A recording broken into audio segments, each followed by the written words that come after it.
This week on Inside Boulder News, 2015 brings new opportunities for community involvement. For the first time, select board and commission meetings will be televised.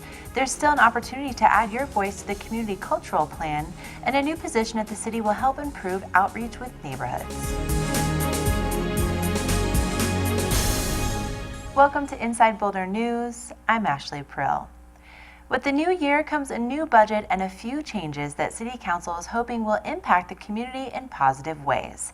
As part of the 2015 budget, Council approved funding for a pilot project to televise select board and commission meetings that occur in Council chambers. The two boards that will be covered as part of the pilot project initially will be the Planning Board and the Open Space Board of Trustees. And these two boards were selected because of the issues that are coming before them in 2015 and the impact to residents. So every one of those meetings will be televised, and certainly if there are other boards that would have important issues coming forward, there's a process in place to have that board request TV coverage, and if they are meeting in council chambers, we'd be able to accommodate that. The additional coverage will also be available online. Because not everyone can attend a meeting in person at the council offices.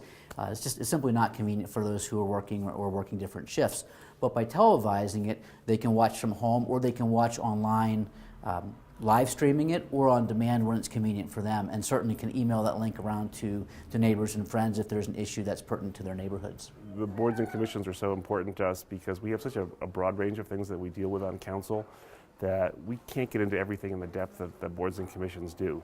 And so there are a lot of important things that happen at our board and commission meetings, and I think it's really important for the public to be able to see that. And so that's why I'm really glad that we're going to have the additional coverage. The pilot is funded from January to June, and there will be a survey this spring to determine whether or not residents find the additional coverage valuable. All of the additional coverage will be available online at boulderchannel8.com. In addition to greater access to board and commission meetings, the 2015 budget also provides funding for a new neighborhood liaison position. Assistant City Manager Marianne Wiedemann is excited about the new opportunity to enhance collaboration and build relationships across the community. So the intention of the position is to collaborate with the citywide team and neighborhoods in our community to improve communication and outreach and support to the neighborhoods.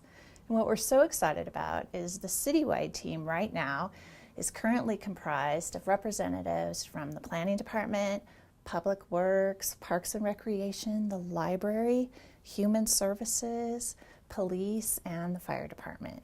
So it's going to be a great opportunity with the citywide team to collaborate with our neighborhoods. The recruitment period for the new neighborhood liaison position is going on now through Sunday, January 25th. You can submit your application on the city's website. Staff hopes to fill the position by the end of February. Over the past few months, the Office of Arts and Culture has been asking the community for feedback about the future of arts, culture, and the creative sector in Boulder in an effort to help shape a community cultural plan. So we'd like to get feedback from as much of the community as possible because we're asking anyone that works, lives, or plays here in Boulder what they would like to participate in and see happening in arts and culture. What can we do, not just as an incubator, but what can we do for not only the next 9 years, but really make a statement of making Boulder an arts town and arts community. The deadline to add your voice to the conversation through an online survey at boulderarts.org is this Sunday, January 11th. We have an online survey. It just takes about 10-15 minutes in both English and Spanish. We would love to reach out to those communities to participate also. This is something that all the information will go to our consultants, and they will be back here in March with what they have heard. So it's really not the last time that the community can have a voice, but it's an important time for us to really see the range of ideas that are possible and what the vision might be.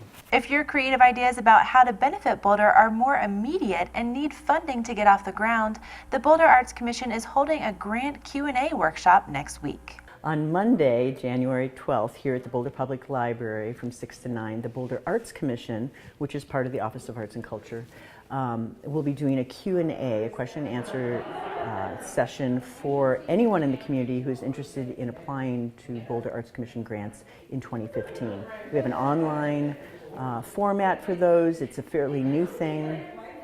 And this is an opportunity to go hands-on and to have a commissioner there also giving feedback on the criteria and other things that they look for in their grants. You'll find the Community Cultural Plan survey and more information about the Cultural Grant Q&A at boulderarts.org. This week, the City of Boulder Parks and Recreation Department came together to celebrate 2015 as the Year of the Child by tapping into their own inner child.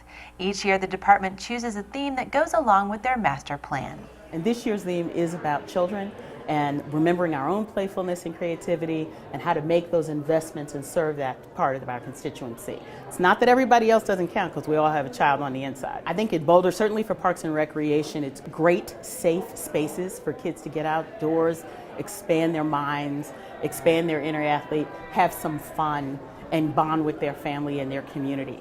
For the rec centers, it's so important that the programming we're laying the foundation for takes them all the way through their life and helps them build confidence, teaming, all those great skills. So I think it's about the facilities that we take care of, the programs we offer, and the outreach we are intentional about. Information about parks, camps, pools, and recreation can be found online at bouldercolorado.gov/parks-rec, as well as Facebook and Twitter. On January 13th, the Boulder Economic Council is holding its annual economic and business event, the 2015 Economic Forecast, Boulder and Beyond. The event features nationally recognized economists highlighting the most up-to-date forecasts for the Boulder, state of Colorado, and U.S. economies.